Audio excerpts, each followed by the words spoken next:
Career নির্বাচনের ক্ষেত্রে, career গড়ার ক্ষেত্রে, ক্যারিয়ার নিয়ে সামনে আগানোর পথে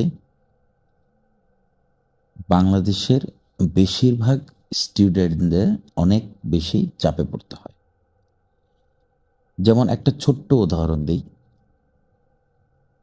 কোনো একজন স্টুডেন্ট পড়ালেখা করলো, স্কুল সেকেন্ডারি পাস করলো সায়েন্স নিয়ে, তারপর ইন্টারমিডিয়েট পাস করলো বিজনেস নিয়ে, ব্যাচেলার করলো আর্টসের কোনো একটা সাবজেক্ট নিয়ে, আবার মাস্টার্সও করলো আর্টসের কোনো একটা সাবজেক্ট নিয়ে।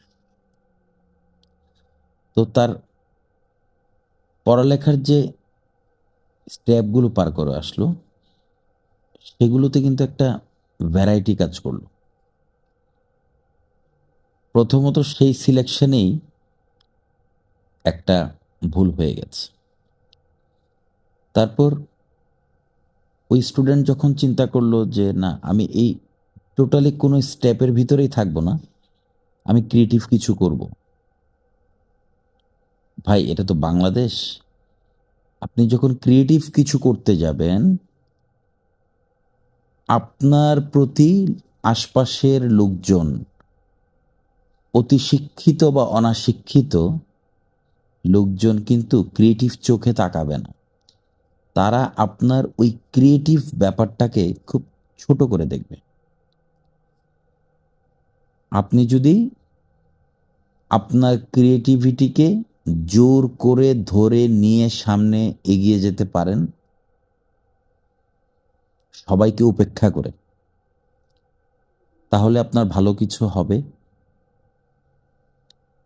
আর যদি